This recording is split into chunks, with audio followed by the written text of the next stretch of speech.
What if I told you that drinking more water isn't the secret to better digestion, easier weight loss, lasting energy, restful sleep, or even hydration, really? Have you ever wondered why you can chug glass after glass of water and still feel tired, puffy, and dehydrated, and all you're doing is peeing all day long? So here's the truth. Hydration is not just about water. Today, we're going to get beyond the old 8 glasses a day advice.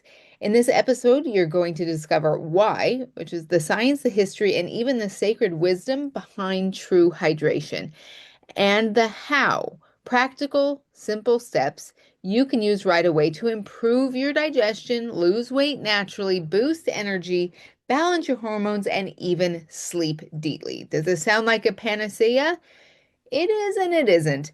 But in today's episode, I will help you get beyond water and learn how the hydration secrets that I have are better for digestion, weight loss, energy, and restful sleep. So stay tuned.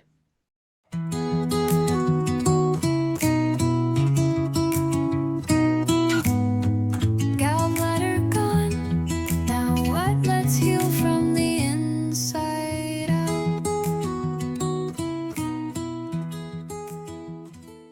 Welcome to Gallbladder Gone? Now what? The podcast for Christian women navigating life after gallbladder removal. Hosted by Jami McQuivey, holistic nutritionist, wife, boy mum, grandma, and a firm believer in God's design for lasting health. Did you know that over 1.2 million Americans have their gallbladders removed every year, and that the majority of them are women? Even more eye-opening is that all gallbladder issues are digestive issues, and poor digestion is at the root of up to 80% of all disease, including hormone imbalances and weight struggles.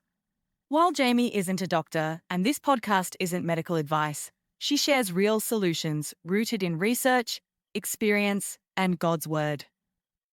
Let's get practical, biblical, and real, one step at a time. All right, welcome back. I'm so glad to have you here. So I want to start out with a scripture. In John 7:37 through 38, Jesus says, "If anyone thirsts, let him come to me and drink. Whoever believes in me, out of his heart will flow rivers of living water." I love that the two things that Jesus refers to himself as is living water and the bread of life. And I think that those are significant. And so I also believe that this reminds us that hydration is not just physical, it's also spiritual refreshment. And we don't want to, we want a hydrated body, we want a hydrated soul, we want both to be filled with life. So, like I said, Jesus refers to himself as living water. What is that? For a long time, it's water's water until you understand what structured water is. And I believe that Christ is referring to himself as structured water. So, again, hydration is more than water. So, let's talk about the difference between extracellularly extracellular hydration and intracellular hydration. Okay, so it sounds fancy. I'm just going to break it down for you. We're talking about cellular hydration, so the cells being hydrated. Extra means outside of. So this is the water that is in your bloodstream and between the cells. It's not actually in the cell. And then we have intracellular hydration, which means in the cell. So this is where structured water actually enters and nourishes the cell. So, kind of to break it down, is our bodies aren't just filled with water. They're made of structured water that is inside our cells. So when we're just drinking water, water, water, but our lips are still dry, we're peeing a lot, but we just don't feel hydrated, that's extracellular hydration. That's water that's free flowing in the blood, but it's not getting in the cells. So we want structured water. So it's the kind our body uses inside the cell. So it's like water that has been charged up and organized so it can give energy and help digestion and help you feel truly hydrated. It even makes people look younger, which is fantastic, right? So I want you to think of structured water like Legos. So if you've ever seen Legos, the kids throw them all over the ground and there's Legos everywhere and they're scattered. Now they're still Legos, right? But they're not very useful. But once they're clicked together into place, you can actually build something. That's how structured water works in our bodies. So it's an organized version that our cells can use for energy, digestion, hydration. So, how does it use it for hydration? And so at the end, I will tell you how our bodies make structured water and how you can support that. And I will throughout the podcast. So the first thing I want to talk about is digestion. So hydration keeps our stomach acid and digestive enzymes working properly. I teach at a university and I teach a course, it's the nutritional fundamentals of nutritional science. And the third chapter is my favorite. And that's the one where we talk about digestion and we're talking about the digestive organs, which there's five, the mouth, the esophagus, the stomach, the small intestine, and large intestine.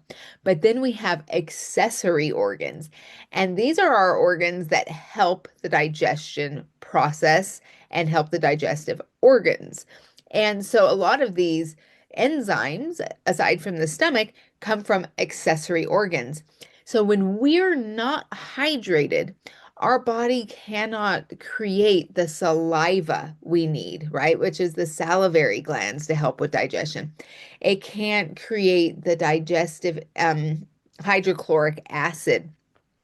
Also the mucus around the stomach. So people will tend to get ulcers and really it can be a very painful condition. But then we also have like pancreatic juices and bile and gallbladders that concentrate and store that bile. So water is so important. So when we don't have enough structured water in our body, then we don't have the stomach acid, we don't have the digestive enzymes, we don't have the right amount of saliva. And then this can cause the food to sit. Kind of think about it like a water slide with no water, right? Like you can scooch down that slide, but it's going to be very uncomfortable and it's going to be very slow. And so food will sit really heavy and it ferments. Now, a lot of people stop there. Okay, the food's going to ferment. We kind of get gassy and bloaty. But what we don't understand is it can also start to putrefy. And so neither of these things are good, but I really want people to stay away from putrefaction that can cause all sorts of issues within the body. So we really want to make sure that we are hydrated so our body can create these juices.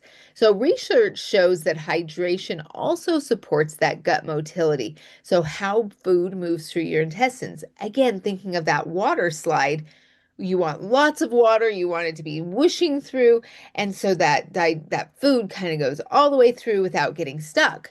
But when it stops, that's when we get constipation, and then we can't get the proper nutrient absorption because we don't have the right enzymes, all of that. So it really just stops things up. So digestion is essential for our health, obviously, we know that, but it's the hydration also that is essential. So Ayurveda teaches us that sipping warm water throughout the day gently stokes that digestive fire. And cold water is thought to smother digestion. So we want warm room temperature or warmer. And now, when I talk to my clients about this, initially they're like, oh, I don't like room temperature or warmer water. I like cold water. I like ice water. And I'm like, I know, just give it a try for a week or two. Every single client I've had comes back and is like, oh, actually, I really like that. And it feels really good. And so it's like, yeah, so if we get used to it. So if you can, try no cold drinks, no ice. So when I have a smoothie, my smoothie's never ice cold. I make sure it's room temperature, or warmer in the winter. And so we want to make sure that we're not stopping that. So Hippocrates also often described mineral-rich spring water for patients with digestive troubles, recognizing that the water quality mattered. So we do want fresh, clean, beautiful water. And there was a doctor who wrote a book, and I'll tell you that name in a minute. And I'm not sure how to pronounce his last name. I've heard it several different ways, but it's either Batmangelid or Batmangehelid. But I call him Dr. B.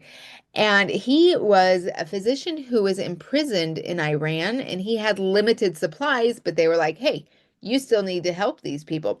So he didn't know really what to do. So he discovered by accident that simply providing water to his patients alleviated numerous digestive ailments. So his observations led to a groundbreaking book that is called You're Not Sick, You're Thirsty, which documents thousands of cases where proper hydration just resolved digestive issues, even the digestive issues that medicine had failed to treat.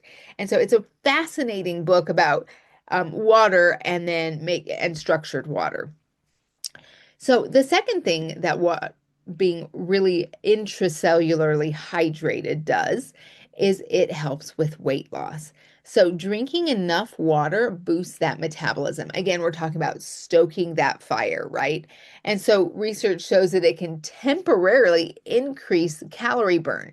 And that's a 30% metabolism boost, right? So when we're looking around trying to lose weight, this water is fantastic. Now, I go to fitness classes all the time. I love to go group fitness classes. And one thing that makes me cringe all the time is these women in the middle of these exercise classes will stop and go drink ice cold water in between. And so they're just stopping this metabolic burn. They're stopping their digestion. They're bringing everything to a screeching halt. So what I suggest for people to do is hydrate with room temperature or warmer water an hour to a half hour to an hour before attending a class. And so every time I do that, I go to class, I can go through a full hour and not be thirsty. And then I begin hydrating about 15 to 20 minutes after the class, again, with room temperature or warmer water.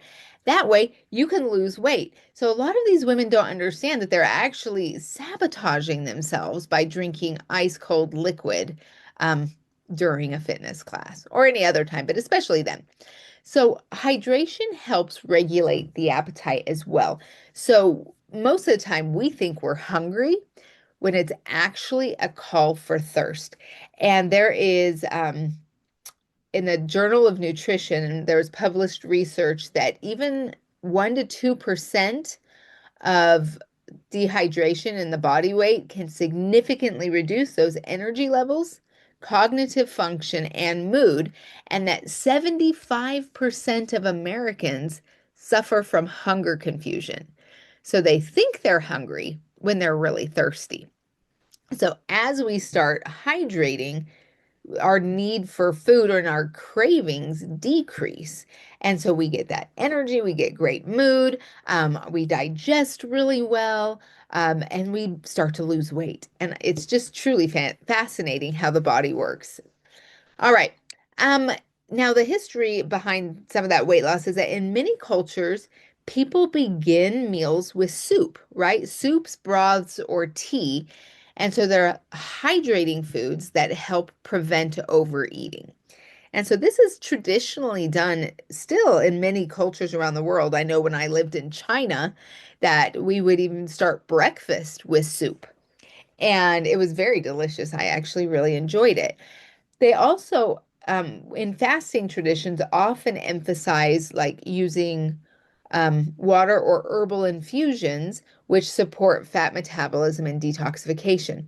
And I go over this in my course when we talk about fasting, is there's different types of fasting, but I have a specific herbal fasting, herbal infusion fast that has helped so many people. So you're getting all the minerals, you're getting all the vitamins, and all that hydration, that intracellular hydration, whilst fasting.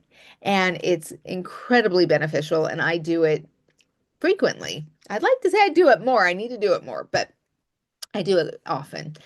So, it reminded me of Daniel, and he chose vegetables and water instead of all the fatty foods and delicacies.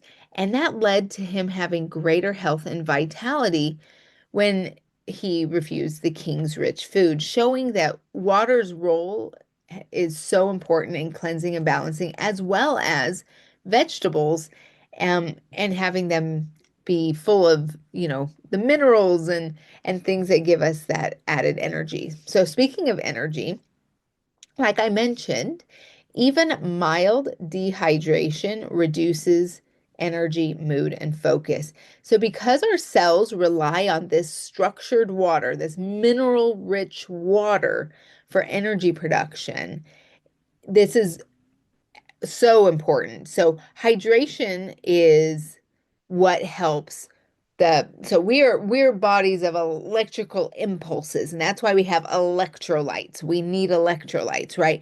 So if we're low, then we have these just electrical pulses that are kind of getting lost or not really making it to their destination. So when we're hydrated with those minerals, with those electrolytes, it helps the blood flow and oxygen delivery and the brain synapses and all of those things. It fuels muscles.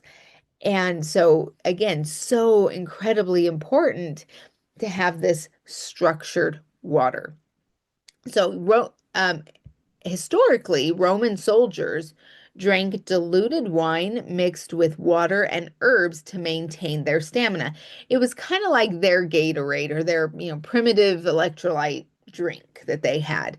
And in Chinese medicine, we're taught that fluids, which are considered yin, and balance the fire of yang. So this maintains that energy flow through the body. So in Chinese medicine, a lot of people have heard yin and yang, and it needs to be balanced. Too much yang is too much fire. Too much yin is too much softness, too much cold. And so we need to have that balance. So how does structured water help with sleep? So, proper hydration, when we are properly hydrated intracellularly with that structured water, it supports melatonin production and regulates body temperature. And both of these things are essential for falling asleep and staying asleep. Now, dehydration can raise stress hormones like cortisol that make it hard to relax at night. One thing that I do is I do a lot of hydration first thing out of the gate in the morning and hydrate throughout the day, and then I try to stop hydrating 2 hours before bed because I also don't want to stay up all night going to the bathroom, right? And so I try to make sure all my hydration is between meals, but when I'm eating, to have meals that are hydrating. And we'll kind of talk about that in a second. But the ancient Egyptians used to drink calming herbal infusions like chamomile with water to prepare for rest. And so we do that nowadays, but sometimes I think people wait a little bit too long, and they try to have it right before bed. And so it's part of, in my opinion, sleep hygiene, right? So an hour before bed, before you want to be asleep, start going to bed, right? So turning off the TV, turning off the phones, having that drink, maybe reading, maybe doing some breath work, maybe doing prayers and journaling, those type of things to get us prepared to go to sleep. So in Ayurveda, they have something a little bit different. They do warmed milk or teas before bed, recognize because they really recognize that hydration is essential part of sleep as well. But again, doing it, an hour to an hour and a half before then. One of my favorite drinks that I would that I've tried that I really enjoy is I make a coconut milk and I warm it up, just kind of get really warm. It's not quite boiling. And then I like to put a tablespoon of lavender flowers in it and let it steep for like 5 minutes. And you can strain it and you can have lavender milk before bed. And it's really nice. So, um, in Psalms 23:2, it says, He leads me beside still waters. He restores my soul. And so in the Bible, it is so important that rest is tied to calming waters, right? Restorative. Um, Using these tools in nature that we have. So the question then is, oh my gosh, well, now we sort of know what structured water is. All I gave you was the information about Legos. So what does this really mean? So how do you make structured water in your body? So the first thing you do is you mineralize your water. So this is where we add a pinch of salt, some trace minerals, some lemon and or lime for electrolytes. That this is what our cells can actually use. My rule of thumb starting people out is a quarter teaspoon of Celtic or Himalayan salt to every quart of water. Now, for someone who suffers from um, constipation, I would actually tell them, but they don't have high blood pressure, I would tell them to have a teaspoon for every quart of water. So that's what I started out with, really getting my body flushing in the morning. At least that first quart of water would have a teaspoon of salt in it. And that brought my blood pressure up because I historically have had low blood pressure. And so that makes me feel really good. And then after that, it's, a quarter teaspoon per quart. All right. The next thing is you sip, don't chug. So this is where you drink slowly throughout the day, right? Choosing that warm or room temperature water. We're avoiding the ice water and drinks. And this will help really keep that digestion strong and the body also flushing things out. So we want to build and detoxify, build and detoxify. It's that yin and yang of the body. All right. The next tip is to hydrate with food. So we're hydrating between meals, right? So in between our meals, we stop drinking about a half hour before we eat and about an hour and a half after we eat. We're not drinking a lot. But in our meals, we're eating hydrating foods. So you can have soups, you can have water-rich foods like cucumbers, oranges, um, salads that have hydration in them, broths, things like that, hydrating at meals, right? So otherwise, when we're drinking our water, we're drinking it away. So the other thing is we want to time it right. And the suggestion that I give a lot of people is first thing in the morning because we've just come off of 8 hours of no hydration. First thing I do is I get a quart of water. I put that quarter teaspoon or a teaspoon of salt in it and a half a lemon squeezed, and I make it really warm, like I call it like a hug in a mug, right? So it's really warm, but you don't have to sip. It's not hot. And I honestly down that first quart. Now, that kind of goes against what I just said, which is wait, you're supposed to sip it slowly. The first quart I do is not necessarily for hydration. It's to push everything through and to cleanse. So that's what my first one is. My second quart is really for continuing that hydration because you'll still get hydrated, especially with lemon and salt in the water, right? But the goal of it is to flush the kidneys, to flush the digestive system out, to get things moving. And so that second quart is going to be to continue that process, but slower and more gently. So upon waking, drinking that big quart, some people, and this is actually where I started out, will do 2 quarts first thing in the morning. That's kind of hard to get down, but man, if you want to flush out your system and really start hydrating at an optimal level, that's really good to do as well. But I would suggest right now starting with that 1 quart. And then we're going to sip between meals and avoid over drinking right before bed to protect that sleep. So it's not as complicated as a lot of people make it out to be. Just wake up first thing in the morning, have that quart of really warm water, wait a half hour, have some breakfast, wait about an hour, hour and a half, and then start drinking your warm water. And then stop before your next meal about a half hour, and then continue about an hour after. And just kind of keep this going, and then make sure you're not drinking right before bed so you're not peeing all night long. The next thing I think is fascinating is, and I love to do, is pray over my water and my food because meditation and prayer have been shown to alter water's structure and energy. And you can look this up. It's fascinating stuff. And Dr. Emoto, Emoto, I believe, and he will show you the pictures of the water crystals when love is prayed over it, when gratitude is prayed over it. Also when anxiety and hate and anger are, and you can see the structure change. And if we're taking this water in and we're taking this food in, and also we're created with all this fluid and structured water, we want it to be beautiful. We want it to be fresh. We want it to have good vibrations is actually really what it is. So make sure to pray over your food and pray over your drinks, um, and change that structure. All right, the seventh thing that really makes structured water in our body is make sure that we're getting movement and sunlight. Even just 10 minutes of sunshine and gentle movement charges the water inside our cells that give us more stable hydration and energy.